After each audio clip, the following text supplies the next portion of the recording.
ஓடி விளையாடு ஓய்ந்திருக்கலாகாது. அதுக்கு தான் சூப்பர் சரவணா ஸ்டோர்ஸ்ல சம்மருக்கு ஆடைகள் வாங்கும் போது அவுட்டோர் கேம்ஸ் ஃப்ரீ. ஓடு ஆடு விளையாடு சூப்பர் சரவணா ஸ்டோர்ஸ் சம்மர் கோடையை கொண்டாடலாம். ரத்து பண்ணதுக்கு காரணமே வந்து பார்த்தீங்கன்னா ரெண்டு பயம். சீமான் வந்து விஜய் வந்து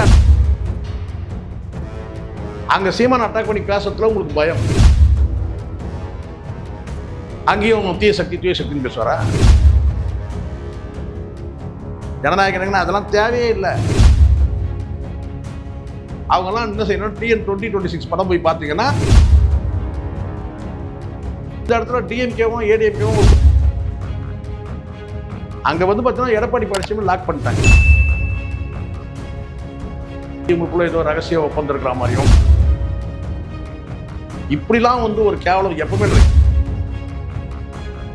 கன்ஃபியூஸ் பண்ண பாக்குறீங்க, அது சரியா ஒர்க் அவுட் ஆக மாட்டேங்குது.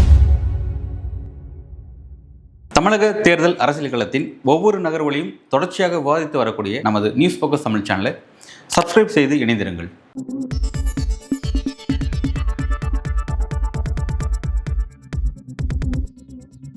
நியூஸ் போக்கஸ் தமிழ் நேயர்களுக்கு வணக்கம். இன்று நம்மோடு இணைந்திருக்கும் சிறப்பு விருந்தினர் அரசியல் விமர்சகர் சேக்குவரா சிசங்கர் அவர்கள். வணக்கம் சார். வணக்கம் சார். வணக்கம்.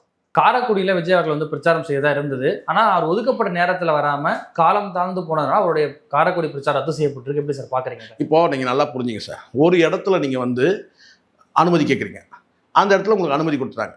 அங்கே நீங்கள் பேச்சுவார்த்தை பேசி முடிக்கிறீங்க, இல்லை வந்து பிரச்சாரத்தை நீங்கள் வந்து ஏதோ ஒரு இடத்துல நின்று வேனில் நின்று பேச்சுவார்த்தையை முடிச்சிங்க. அடுத்த பாயிண்ட் உங்களுக்கு எங்கே கொடுக்குறாங்கன்னா, அடுத்த இன்னொரு இடத்துல காரைக்குடியோ இல்லை வேறு ஏதோ ஒரு இடத்துல கொடுக்குறாங்கன்னா, நீங்கள் என்ன செய்யணுங்கிறீங்கன்னா, இந்த ரோட் ஷோவை கட் பண்ணிவிட்டு நீங்கள் வந்து காரில் வந்து பார்த்தீங்கன்னா நீங்கள் அந்த ஸ்பாட்டுக்கு வந்துடணும். அப்போ நீங்கள் உங்களால் கவர் பண்ண முடியும். அப்போது எவ்வளோ கிலோமீட்டர், இதுதான் இந்த கணக்கு இல்லாதனால தான் கரூரில் இவங்க சிக்கி சின்னாபின்னமானானுங்க. இப்போ புரியுதுங்களா? இந்த கரூரில் 41 பேர் செத்ததுக்கு காரணம் இந்த திட்டமிடல் தான். உங்களுக்கு நல்லா தெரியும். இப்போ நீங்கள் என்ன சொன்னீங்க, வில்லிவாக்கத்தில் வந்து பிரச்சாரம் பண்ணிவிட்டு டி நகர் வர முடியாது, ரன்னிங் அவர் வந்து எனக்கு 10ஆவது நீங்கள் சொன்னீங்க இல்லையா? அப்போ நீங்கள் ரத்து பண்ணிட்டு என்ன செய்யணும், வில்லிவாக்கம் வரைக்கும் நீங்கள் போயிருக்கணும். ஆனால் நீங்கள் வில்லிவாக்கம் போகல. காரணம் என்னென்னா, கூட்டம் இல்லை. கூட்டம் இல்லை வில்லிவாக்கத்தில் போனால். ஏன்னா பெரம்பூர்லேயே கூட்டம் இல்லை. வில்லிவாக்கத்தில் போய் கூட்டம் இல்லாமல் போயிடுச்சுன்னா அசிங்கமாயிடும். அப்போது இங்கே எங்கெல்லாம் கூட்டத்தை திரட்ட முடியுதோ அந்த இடத்துக்கு தான் இவர் போகிறாரு, அங்கே தான் பேசுகிறாரு. இப்போ அந்த வகையில் நீங்கள் பார்த்தீங்கன்னா, இப்போ நீங்கள் மதுரையிலேருந்து நீங்கள் வரீங்க சார், நல்லா தெரியும் உங்களுக்கு இவ்வளோ இத்தனை கிலோமீட்டர் இருக்குது காரைக்குடி போனோம்னா. அப்போ இத்தனை கிலோமீட்டர் வந்து பார்த்திங்கன்னா நம்ம வந்து இந்த டிஸ்டன்ஸ் வந்து நம்ம ட்ராவல் பண்ணும்போது கூட்டமே கிட்டத்தட்ட ஒரு 2000 பேர் கூடவே வண்டியிலே வந்துட்டு இருக்கலாம். சரிங்களா? அப்போ நம்மளால் வந்து போக்குவரத்து ஃப்ரீயாக வந்து ஃப்ளோவாக போக முடியாது. அப்போ நீங்கள் என்ன செய்யணும்னு கேட்டிங்கன்னா, அந்த இடத்துல கட் பண்ணிவிட்டு அடுத்து நீங்கள் காரில் ஏறி நீங்கள் வந்துட்டுருக்கணும். ஆனால் நீங்கள் என்ன செய்றீங்க, அந்த மேலே வேனில் ஏறி நின்றுட்டு நீங்கள் ரோட் ஷோவே நீங்கள் நடத்துறீங்க. உங்களுக்கு பிரச்சாரமே வந்து பார்த்தீங்கன்னா ரோட் ஷோக்கெல்லாம் பிரச்சாரம் அனுமதியே கொடுக்கல. இதுவே வரம்பு மீறல் தான். ஆனால் நீங்கள் என்ன செய்றீங்கன்னு கேட்டால், எனக்கு இங்கே கொடுக்குறாங்க, இங்கே மறுக்கிறாங்க, அங்கே தடுக்கிறாங்கன்றீங்க. இப்போ நான் சொல்கிறேன், காரைக்குடிக்கு நீங்கள் போனீங்க. ரத்து பண்ணதுக்கு காரணமே வந்து பார்த்தீங்கன்னா ரெண்டு பயம். காரைக்குடியில் நம்ம பிரச்சாரம் பண்ணி சீமான் வந்து வெற்றி பெற, ஏன்னா சீமான் வெற்றி பெற மாதிரி இருக்குது அந்த களம். சீமான் வந்து நம்ம பிரச்சாரம் பண்ணி சீமான் வந்து வெற்றி அடைஞ்சிட்டாருன்னா நமக்கு வந்து பார்த்தீங்கன்னா அது வந்து வீக் ஆகிடும். இது ஒரு கணக்கு சார். இது ஸ்ட்ராட்டஜிஸ்ட்டுங்க பண்ணக்கூடிய வேலை இதெல்லாம். இப்போ சீமான் வந்து வெற்றி முகத்தில் இருக்கிறாரு. இப்போ நீங்கள் வந்து பார்த்தீங்கன்னா பிரச்சாரத்தில் வந்து பார்த்தீங்கன்னா நீங்கள் அங்கே வந்துட்டு நீங்கள் கடந்து போனீங்கன்னா அது பேசும் பொருளாகும். அதோட நீங்கள் ரத்து பண்ணியிருக்கலாமே, வராரு. அப்படி கிடையாது. நீங்கள் ரோட் ஷோவை நீங்கள் நடத்துறீங்க, ரோட் ஷோ நடத்திட்டு அங்கே நின்று பேசணும். காரைக்குடியில் நின்று பேசினா என்ன பேசணும் நீங்கள் சொல்லுங்கள். அங்கேயும் தீய சக்தின்னு பேசுவாரா? அங்கே நீங்கள் சீமானை அட்டாக் பண்ணி பேசணும். அங்கே சீமானை அட்டாக் பண்ணி பேசுறதுல உங்களுக்கு பயம். நான் சொல்கிறேன் பயம். சார் நீங்கள் காரைக்குடி தொகுதிக்கு போகிறீங்க சார். காரைக்குடி தொகுதியில் போய் நீங்கள் என்ன செய்ய, தூய சக்திங்களா? அங்கே நீங்கள் யாரை அட்டாக் பண்ணி பேசணும்? ஒன்று already sitting member Mangudi attack பண்ணி பேசணும், அல்லது சிட்டிங் மெம்பர் இப்போ யார் சீமானை பேசணும். அப்போ நீங்கள் வந்து பார்த்தீங்கன்னா இந்த இடத்துல நீங்கள் வந்து பார்த்தீங்கன்னா அட்லீஸ்ட் நீங்கள் சீமானை பேசணும், சாட்டை துறைமுறைனாவது நீங்கள் பேசணும். ஆனால் உங்களுக்கு வந்து பேசுறதுக்கு வந்து அச்சம். அப்படின்னா சரி, ரோட் ஷோவில் நீங்கள் டிலே பண்ணு, ரன்னிங்கில் ஆல்ரெடி பிளான்டு. காரைக்குடியில் நம்ம வந்து பேசக்கூடாது. அப்போ என்ன பண்ணணும், அது ரத்து பண்ணோம். அப்போ என்ன செய்யலாம், டைம் பத்தல, டைம் முடிஞ்சிச்சு. புரியுதுங்களா? இது நாங்கள் வந்து ஆல்ரெடி நான் யோகம் பண்ணது.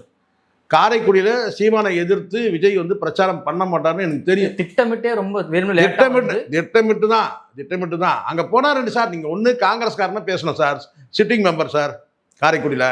அடுத்தது வந்து பார்த்தீங்கன்னா இன்றைக்கி வெற்றி பெறக்கூடிய இடத்துல இருக்குது சீமான். இந்த 2 பேரையும் பற்றி அங்கே பேசணும். சீமான் வந்து உங்களை அட்டாக் பண்ணி பேசுகிறாரு, தைரியமாக போல்டாக அட்டாக் பண்ணுறாரு. இது அந்த தேர்தல் ஆதாயத்தெல்லாம் யோசிக்கவே இல்லை. அதை பற்றிலாம் ஐயோ இவர் அட்டாக் பண்ணி பேசினா ஓட்டு வர முடியும் அப்படிலாம் கிடையாது. ஆனால் விஜய்க்கு வந்து பார்த்தீங்கன்னா அந்த தைரியம் கிடையாது. அங்கே வந்து பார்த்தீங்கன்னா வந்து காங்கிரஸையும் நீங்கள் எதிர்க்கக்கூடாது, காங்கிரஸையும் வந்து எதிர்க்கக்கூடாது, சிட்டிங் மெம்பரையும் நீங்கள் எதிர்க்கக்கூடாது, அதே சமயத்தில் வந்து பார்த்தீங்கன்னா சீமானையும் எதிர்க்கக்கூடாது. அப்போ நீங்கள் அங்கே என்ன பேசுவீங்க? நீங்கள் மறுபடியும் தீய சக்தி தூய சக்தி அப்படியே பேசுவீங்க. அப்போ என்ன செய்யலாம்? ரத்து பண்ணலாம். ரத்து பண்ணுறதுக்கு என்ன வேணும்? வலுவான காரணம் என்ன வேணா டிலே பண்ணு. ஆனால் தான் இறங்கி சைக்கிள் ஓட்டினது உங்களுக்கு தெரியும் நினைக்கிறேன், சரிங்களா? திட்டமிட்டு டிலே பண்ணது அது. இதான் எப்படி சார் புரிஞ்சுக்கிறது? இப்போ ஆல்ரெடி அந்த குறிப்பிட்ட நேரம் புரிஞ்சுதானே சார்? இதை புரிஞ்சுன்னா நீங்கள் வந்து TN 2026 படம் போய் பாருங்க. எது நீங்கள் போயிட்டு என்ன பண்ணணும்? இதெல்லாம் எப்படி புரிஞ்சுக்கிறதுன்னு கேட்குறீங்கல்ல? இது யாரெல்லாம் புரிஞ்சுக்கலன்னு உங்களை மாதிரியே யாரெல்லாம் கேட்குறாங்களோ அவங்கெல்லாம் என்ன செய்யணும்? TN 2026 படம் போய் பார்த்தீங்கன்னா இந்த மாதிரியான கேலி குத்தலாம் தெரியும். உள்ளடி வேலைகள் எவ்வளோ நடக்குது ரொம்ப தெளிவாகவே சொல்கிறாங்க. அரசியலில் என்னென்னலாம் வந்து பித்தலாட்டங்கள் நடக்குது இதுவே நான் சொல்கிறேன் பாருங்க. சீமான் வந்து விஜய் வந்து அட்டாக் பண்ணுற வெளிப்படையாக அட்டாக் பண்ணி பேசுகிறாரு. சாட்டை துரைமுருகன் பேசுகிறாரு, இன்னும் பலரும் பேசுகிறாங்க. வலி வலின்னு சொல்லிடா, என்னடா வலின்னு கேட்குறாங்க, எல்லாருமே கேட்குறாங்க பல்வலியா. முன்னாடி வந்து இப்போ என்னன்னா பல கூட்டங்களுக்கு வந்து அனுமதி கொடுக்கல, காரணம் திமுக தான் சொல்லிட்டு இருந்த இவங்க ஆமா அனுமதி கொடுத்துமே கேன்சல். அதுதான் சார் அங்க இருக்கு. அதுதான் அங்க கோழைத்தனமான அரசியல் இருக்கு. நீ சரியான வந்து பார்த்தீங்கன்னா வீரனா இருந்தா பரவாயில்ல, நீங்க பேசியிருப்பாங்க. இன்னும் பேசலாம், 5 நிமிஷம் பேசிட்டு போ. அப்படியே நேரம் கொடுத்தா அப்படியே அறுத்து தள்ளிடுவாரு. அப்போ உனக்கே தெரியல காரைக்குடிக்கு இத்தனை நிமிஷத்துக்கு போகணும்னு தெரியல. அப்போ நீ என்ன செய்யணும்? வாகனத்தை வேகனமா செலுத்தணுமா இல்லையா? நீ உள்ள போயிட்டீங்கன்னா ஆட்டோமேட்டிக்காக அந்த கூட்டம் வந்து பார்த்தீங்கன்னா விலக போகுது. நீ மேலே நிற்கிறதுனால தான் அந்த கூட்டம் இருக்கு. அப்போ திட்டமிட்ட நீ வந்து செட்டா அந்த மேலே வந்து பார்த்தீங்கன்னா நீ வந்து நின்றுட்டு வந்துட்டு அப்புறம் லேட் ஆயிடுச்சு. இப்போ புரியுதுங்களா? இவ்வளோதான். காரைக்குடியில் கூட்டம் குறைவாக இருக்கு, அது ஒரு காரணம். கூட்டம் குறைவாக இருக்கு. ரெண்டாவது அங்கே அட்டாக் பண்ணி பேசினா யாரை பற்றி பேசணும்? ஒன்று அவர் அட்டாக் பண்ணி பேசணும், யார்? Mangudi sitting member. அப்படியே இந்த பக்கம் வந்தீங்கன்னா இவரை வந்து பார்த்தீங்கன்னா வந்து நாம் தமிழர் சீமானை வந்து அட்டாக் பண்ணி பேசணும். அந்த சைடில் வந்து பார்த்தீங்கன்னா அமமுக வேட்பாளர் என்ன அங்கே வந்து பார்த்தீங்கன்னா பேசணும். இப்படி யாரையும் பேசுறது இல்லைன்னா அப்போ என்ன செய்யணும்? போயிட்டு நீங்கள் ரத்து பண்ணுறீங்க. அங்கே காத்திருந்த மக்கள் ஏமாந்து போயிட்டாங்க. இவ்வளோதான். இது வந்து முழுக்க முழுக்க நாம் தமிழர் கட்சி மீதான உள்ள ஒரு பயம், அச்சம், இதுதான் காரணம். மற்றபடி நேரம் பத்தலைன்றதுலாம் செட்டிங். நம்மளை நம்ப வைக்கிறதுக்கு நம்மளாம் அறிவு கிடையாது இல்லை. ஏண்டா உனக்கு அறிவு இருக்கா?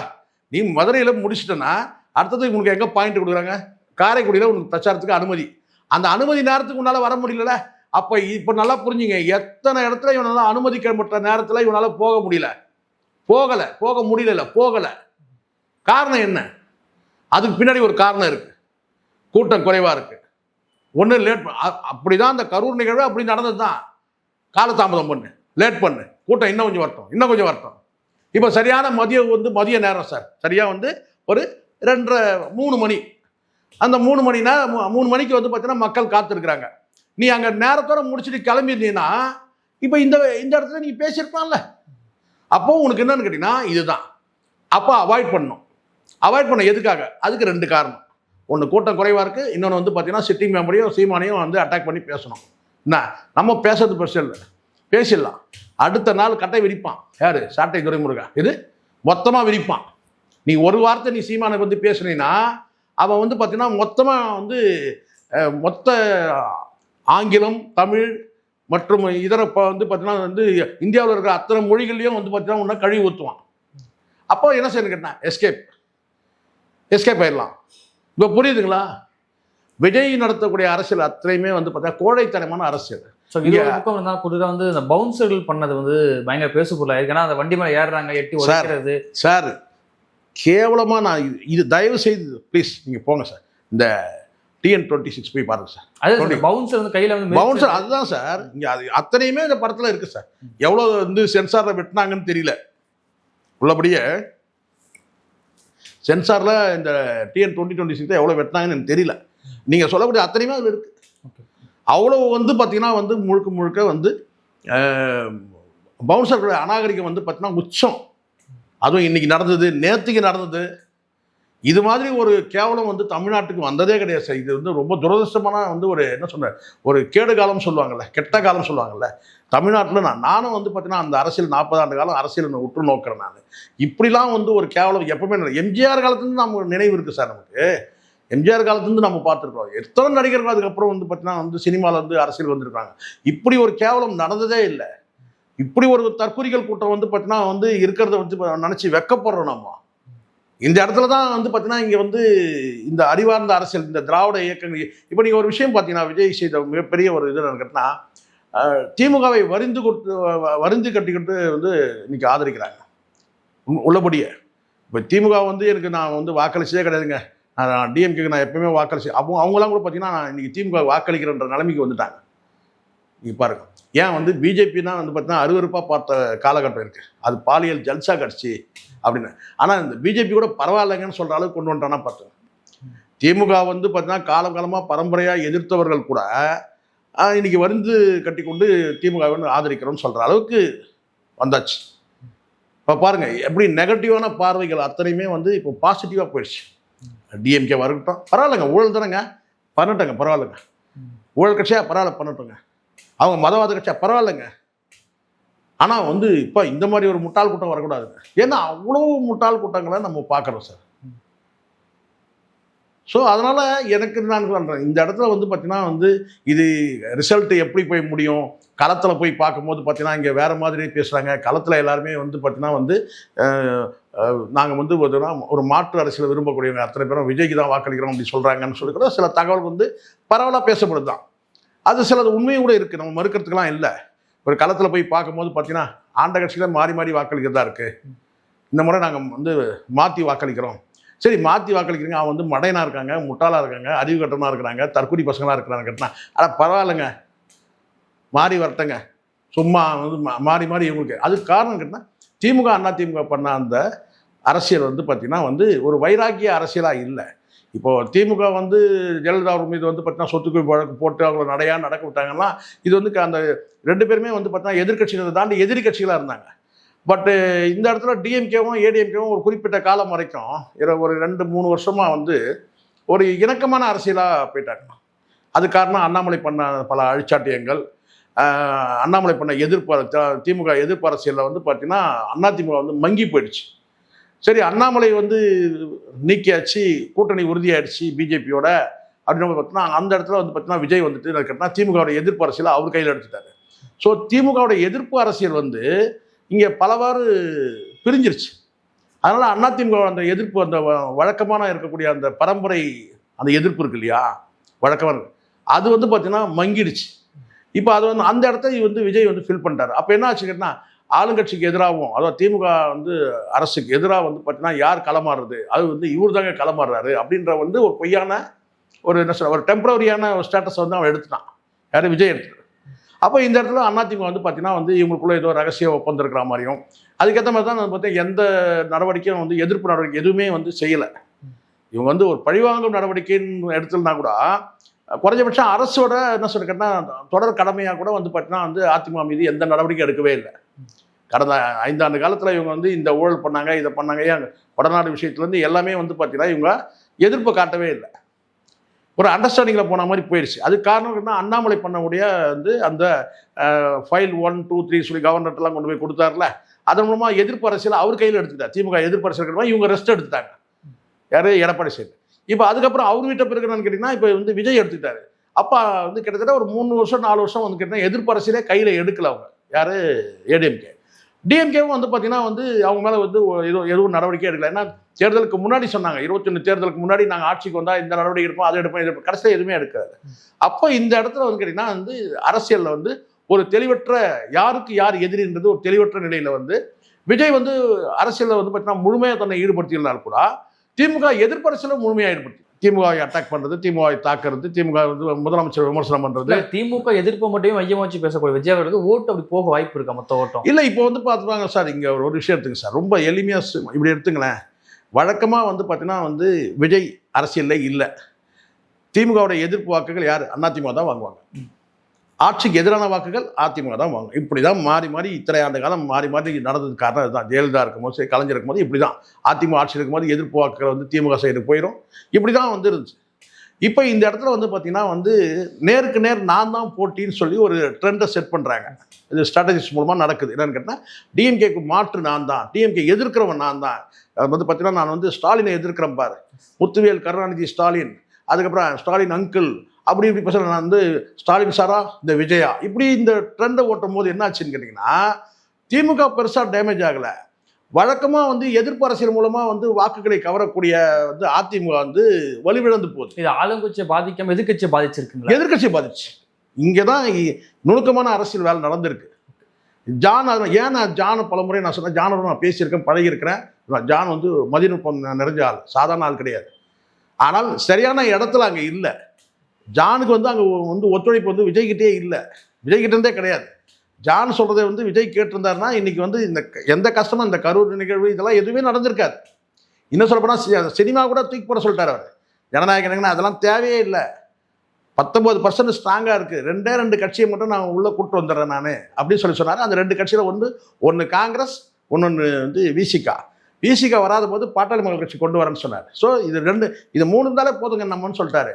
ஆனால் அவர் கணக்கு எல்லாமே கரெக்ட். ஆனால் அதுக்கு பிறகு சொதப்பலானது வந்து பார்த்தீங்கன்னா ஆதவர்ஜினா உள்ள நுழைஞ்சது, புஷியானந்த் வந்து பார்த்தீங்கன்னா வந்து ஒத்துழையாமை இயக்கம் நடத்தினது ஜானுக்கு எதிராக. இதே விஜயை கூட வந்து பார்த்தீங்கன்னா ஜானு கோஆப்ரேட் பண்ணாமல் வந்து பார்த்தீங்கன்னா த்ரிஷாவை கூப்பிட்டு ரவுண்ட் அடிச்சது. ஸோ இது எல்லாமே வந்து பார்த்தீங்கன்னா ஜானு கைமீறி நடந்த விஷயம். இன்னும் சொல்லப்போனால் ஒரு வந்து கள்ளக்குறிச்சியில் நடந்த அந்த சாராய அந்த 60 பேர் இருந்தாங்களே, அதுக்கே வந்து போகக்கூடாதுன்னு சொன்னார். நீங்கள் போக வேண்டாம், நீங்கள் போகிற மாதிரி தான் அங்கே ஏதாவது மக்களுக்கு தரணும். நீங்கள் சும்மா வெறுமனே போகக்கூடாது. அப்படி போகிற மாதிரி தான் அங்கே மக்களுக்கு வந்து நீங்கள் ஏதாவது செய்யணும் நீங்கள் அப்படி சொல்லும்போது அதை மீறிட்டு போனாங்க. ஸோ அதனால் ஜான் கைக்குள்ளேயும் இவங்க இல்லை. அதனால தான் இப்போ இவ்வளோ சிரமங்கள், இவ்வளோ கஷ்டங்கள். இன்றைக்கி வந்து 10% வருமா, 12% வருமா, 15% வருமா, இவ்வளோ பிரச்சனைக்கு பிறகும் இல்லையா? அதனால் வந்து இது வந்து இவங்க ஒரு கட்டத்துக்கு மேலே இப்போ பார்த்தாலும் நல்லா தெளிவாக தெரியும். என்னென்னு கேட்டிங்கன்னா இந்த என்டிஏ அலையன்ஸ் வந்து பார்த்தீங்கன்னா வந்து ஏடிஎம்கேட வந்து பார்த்தீங்கன்னா அவசரமாக வச்சாங்க. ஏன் அந்த அவசரம் யோசிச்சு பாருங்கள். ஏன் அவ்வளோ அவசரம்? இதுக்கு பின்னாடியும் ஜானோட கை இருக்குது. என்டிஏ வந்து அவசரமாக ஏடிஎம்கேவை லாக் பண்ண வேண்டிய அவசியம் என்ன சார்? நீங்கள் பொறுமையாக 1 வருஷத்துக்கு முன்னாடி போய் என்ன செஞ்சாங்க, எடப்பாடி உள்ள தள்ளி பூட்டிட்டாங்க. என்டிஏ அலையன்ஸ் வச்சிருந்தோம்னா எப்படி கூட்டணி கட்சிகள் உடஞ்சி அங்கே போகும்? எப்படி போகும்? ஆனால் அப்படி கூட்டணி வச்சதில் ஒரு உள்ளடி இருக்குது. அங்கே வந்து பார்த்தீங்கன்னா எடப்பாடி பழனிசாமி லாக் பண்ணிட்டாங்க. இவங்க வந்து பார்த்தீங்கன்னா வந்து அங்கே போக முடியாது. இனிமேல் எப்படி போக முடியும்? மதவாத சக்தி அங்கே இருக்கும்போது நாங்கள் போக முடியாது. நாங்கள் வந்து திமுக எதிர்ப்பு அரசியல் நாங்கள் வந்து முன்வைக்கிறோம், இந்த கூட்டணி கட்சியிலேருந்து நாங்கள் இழுத்துக்கிறோம் சொல்லி பார்த்தாங்க. ஆனால் அது நடக்கலை. ஆனால் இன்றைக்கி உள்ள நிலைமை நல்லா யோசிச்சு பாருங்கள். ஒருவேளை பிஜேபி வந்து கூட்டணியில் இல்லைன்னு வச்சுங்க எடப்பாடியோட, இன்றைக்கி இந்த கூட்டணி இவ்வளோ பிரச்சனை நடக்குது இல்லை, கண்டிப்பாக வந்து பார்த்தீங்கன்னா வந்து விசிகாவோ அல்லது வந்து கம்யூனிஸ்டுகளோ வந்து பார்த்தீங்கன்னா வந்து எடப்பாடிக்கிட்ட போயிருப்பாங்க. அவங்க யார் தவறு பண்ணுறாங்க? அமித்ஷா தான் அவசரமாக போயிட்டு கூட்டணி வச்சது. விசிகா சைடில் சொல்லும்போது கொள்கை கூட்டணி அப்படிங்கிறதா? கம்யூனிஸ்டோ விசிகா கொள்கை கூட்டணி அதெல்லாம் இப்போதைக்கு வேறு வழி இல்லாமல் சொல்கிறாங்க சார். அங்கே ஏகப்பட்ட பிரச்சனை ஆச்சு. விசிகாவே கலகலத்து போயிருக்கு. அதெல்லாம் இப்போ சொல்லிக்கிறது தான். அதெல்லாம் கொள்கை கூட்டணி அதெல்லாம் கிடையாது. பிஜேபி இருக்கிறதால அங்கே வந்து முட்டுக்கட்டை. ஏன் ஏற்கனவே அதிமுக கூட்டணிக்கு போலியோ எல்லாம் போயிருக்கிறாங்க. பிஜேபி அங்கே இருக்குது. அதனால்தான் அண்ணன் திரும்ப வந்து பிஜேபி சேர்க்கணும்னு சொன்னார். நீங்கள் பிஜேபி சேர்க்கக்கூடாதுன்னு சொன்னார். இந்த அணியில் இருந்துன்னு அங்கே சொல்கிறாரு, நீங்கள் பாஜக வந்து கூட்டணியில் சேர்க்காதீங்க அப்படின்னு சொல்லிட்டு. அப்போ அது தான் அமித்ஷா பண்ணால் ஒரு பெரிய தப்பு என்னன்னா, அதுவும் இந்த சீட்டுக்காக, இப்போ இந்த வாங்கக்கூடிய சொற்ப சீட்டுக்காக 50 சீட்டு 100 சீட்டு வாங்குற மாதிரி பரவாயில்ல. இந்த சொற்ப சீட்டுக்கு போயிட்டு ஒரு 27 சீட்டுக்கு போயிட்டு நீங்கள் நேராக போயிட்டு வந்து அவ்வளோ ஈஸியாக அவசரமாக போய் எதுக்கு அவரை லாக் பண்ணணும்? கடைசியாக கூட பொறுமையாக பார்த்துட்டு இருக்கலாம். அந்த 27 நீங்கள் ஜெயிக்கவும் போகிறதில்ல இப்போது இல்லையா? அப்போ நிதானமாக கொஞ்சம் ஹேண்டில் பண்ணியிருக்கலாம். ஏதாவது ஒரு சொல்யூஷன் வந்திருப்பாங்க. இப்போ வந்து பிஜேபி போய் வந்து கூட்டணி அமைச்சனால தான் வந்து பார்த்தீங்கன்னா எடப்பாடியை யாருக்கிட்டையும் பேச முடியாத ஒரு சூழல் ஆயிடுச்சு. இப்போ கூட்டணிக்கு தலைமையே யார், எடப்பாடியா அல்லது வந்து பார்த்தீங்கன்னா வந்து பிஜேபி தலைமையான்ற மாதிரி தானே ஆயிடுச்சு. அப்படி தானே இருக்குது. ஸோ அரசியல் கணக்குகள் தப்பு பண்ணதில் அது குறிப்பாக அமித்ஷா பண்ணது மிகப்பெரிய தவறு ஒன்று. ரெண்டாவது, எடப்பாடியே வந்து பார்த்தீங்கன்னா ரொம்ப மெத்தன போக்கோடு இருந்துட்டார். இன்றைக்கி வந்து நீங்கள் ஒருமையில் பேசுகிறீங்க, இன்றைக்கி வந்து பார்த்தீங்கன்னா பழி சொல்கிறீங்க, இன்றைக்கி வந்து பார்த்தீங்கன்னா இவர் செத்து இருப்பார் அவர் செத்து இருப்பாருன்னு பேசுகிறீங்க, அவர் கலைஞரை வந்து பார்த்தீங்கன்னா வந்து தனிமை சிறையில் வச்சாங்கன்னு சொல்லி பேசுகிறீங்க. இதெல்லாம் என்ன அரசியல் பலனளிக்க போகுது? இப்போ வேஸ்ட்டு. இதெல்லாம் எப்போ பேசிடணும்? ஒரு வருஷத்துக்கு முன்னாடி பேசிடணும். டிவிகேன்ற கட்சி வந்து பார்த்தீங்கன்னா 2024 பிப்ரவரி மாதம் 2ஆம் தேதி தொடங்குது. அப்போதுலேருந்து நீங்கள் வந்து பார்த்தீங்கன்னா எதிர்ப்பு அரசியலை வந்து கையில் எடுத்துருக்கணும்.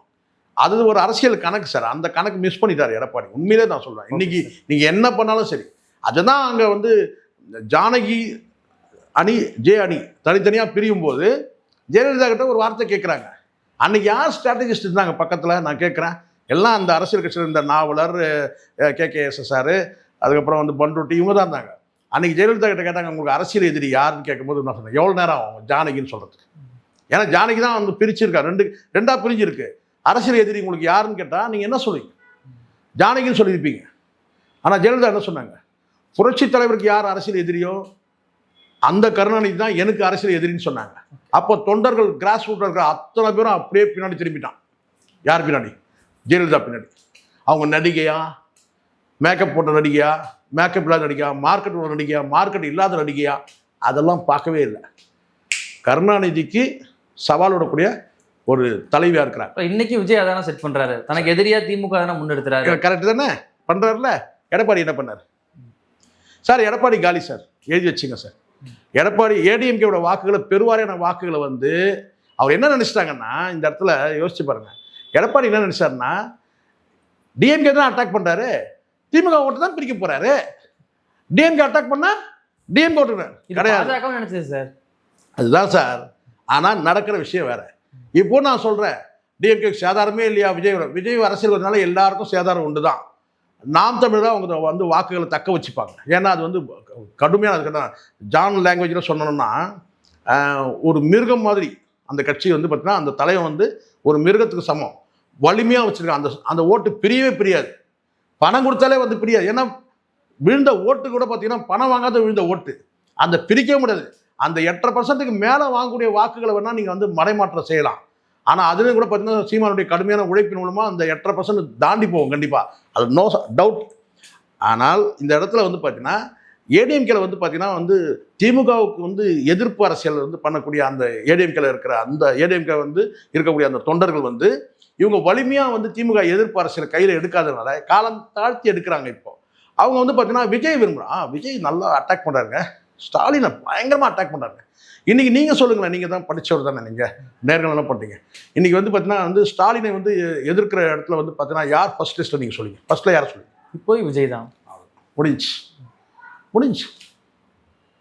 ஏன் அது எப்படி வந்துச்சு சார்? கட்சி தொடங்கி 2 வருஷம் தான் ஆகுது. கட்சி தொடங்கி 2 வருஷம் தான் ஆகுது. அதுவும் எதிர்ப்பு அரசியல் நீங்கள் வந்து முன்னெடுத்துனா ஒரு 6 மாதம் இருக்குமா? இந்த அந்த விக்ரவாண்டி மாநாட்டுக்கு பிறகு தானே இல்லையா? அப்போது இந்த இடத்துல நீங்கள் இத்தனை ஆண்டு காலம், 40 ஆண்டு காலம் அரசியல் இருக்கிறேன் அப்படின்னு சொல்லும்போது நீ எப்படி இந்த 2 வருஷத்தில் அந்த பேர் எப்படி போகுது? 6 மாதத்தில் 2 வருஷத்தில் எப்படி அந்த பேர் போகுது? விஜய்க்கு திமுக வலிமையாக எதிர்க்கிறவர் எப்படி அது போகுது? இன்றைக்கி நீங்கள் சொல்கிறீங்க, என்னென்னமோ சொல்கிறீங்க, பால் டாயில்ன்றீங்க, அதுன்றீங்க, இதுன்றீங்க, எல்லாம் நீங்கள் சொல்கிறீங்க. உங்களுடைய தகுதிக்கு வந்து பார்த்தீங்கன்னா இது அதிகம்தான். ஆனால் இதை எப்போ செஞ்சுருக்கணும்? விஜய் அந்த கப்பை எடுத்துட்டாரு. திமுக எதிர்ப்புன்ற அந்த கப்பு இருக்குல்ல, அதை விஜய் எடுத்துட்டார். இப்போ நீங்கள் லேட்டாக எடுக்கிறீங்க, கன்ஃபியூஸ் பண்ண பார்க்குறீங்க, அது சரியாக ஒர்க் அவுட் ஆக மாட்டேங்குது. அதுதான் நடக்குது. அதனால் வந்து பார்த்தீங்கன்னா எந்த இடத்துலையும் இப்போ இவங்க ஒரு நத்தாசனுங்கன்னா திமுக வந்து சரி. இப்போ நான் சொல்கிறேன், டிஎம்கேலேருந்து வாக்குகள் டேமேஜ் ஆகுமா? ஆமாம், எஸ் டேமேஜ் ஆகும். என்ன டேமேஜ் ஆனால் இந்த ஆட்சிக்கு எதிரான அந்த மனநிலைக்கு திரும்பினாங்க பார்த்தீங்களா? இந்த ஆட்சி வந்து பார்த்தீங்கன்னா நமக்கு செய்யலை, தனிப்பட்ட முறையில். இப்போ தனிப்பட்ட முறையில் நான் எப்படி சொல்ல கேட்டேன்னா, இப்போ உதாரணத்துக்கு இந்த உங்களுக்கு தெரியும், இந்த ஸ்கீமில் யாரெல்லாம் பலன் அளிக்குதோ அவங்கெல்லாம் வந்து பார்த்தீங்கன்னா வந்து கண்டிப்பாக வந்து டிஎம்கே தான் வாக்களிப்பாங்க. இந்த ஸ்கீமில் யாரெல்லாம் வந்து பெனிஃபிட் அடைஞ்சாங்க. ஆனால் அந்த ஸ்கீமில் வந்து பார்த்தீங்கன்னா பெனிஃபிட் அடையாத சில பேர் இருக்கிறாங்க இல்லையா? அவங்க என்ன செய்வாங்க? இப்போ உதாரணத்துக்கு இலவச பஸ்ஸு, இந்த சைடில் வந்து பார்த்தீங்கன்னா இலவச பஸ் வந்து பார்த்தீங்கன்னா வந்து பெண்கள் வாங்குறாங்க. நாமெல்லாம் டிக்கெட் கொடுத்தானே போகிறோம்னு சொல்லி நினைக்கிற ஆம்பளைங்களாம் இருப்பான்ல, அவன் அந்த மாதிரியான வந்து பார்த்தீங்கன்னா வந்து பலன் அடையாத நபர்கள் வந்து பார்த்தீங்கன்னா இது வந்து நம்ம மாற்றி வாக்களிக்கலாம், மீண்டும் மறுபடியும் வந்து மறுபடியும் அதிமுக வாக்களிக்கணும். எதிர்ப்பு அரசியலை விரும்பக்கூடிய அத்தனை பேருமே என்ன நினைக்கிறான்னா விஜய்க்கு வாக்களிக்கலாம்னு நினைக்கிறான். அந்த 5% ஒரு டேமேஜ் ஆகுமே தவிர சில இடங்களில் வந்து மாறுது. சில இடங்களில் அப்படியே வந்து பார்த்தாலும் வந்து பார்த்தீங்கன்னா பெரிய அளவில் சேதாரம்னு பார்த்தீங்கன்னா வந்து ஏடிஎம்கே தான் சேதாரமாக. ஓகே சார், அது கண் கூட நமக்கு தெரியுது. இன்னும் நாட்கள் இருக்குது, நம்ம பார்க்க போகிறோம். ஓகே சார், இவ்வளோ நேரம் நிகழ்வில் கலந்து கொண்டு பல்வேறு கருத்துக்களை போய் நமக்கு நன்றி சார். நன்றி சார்.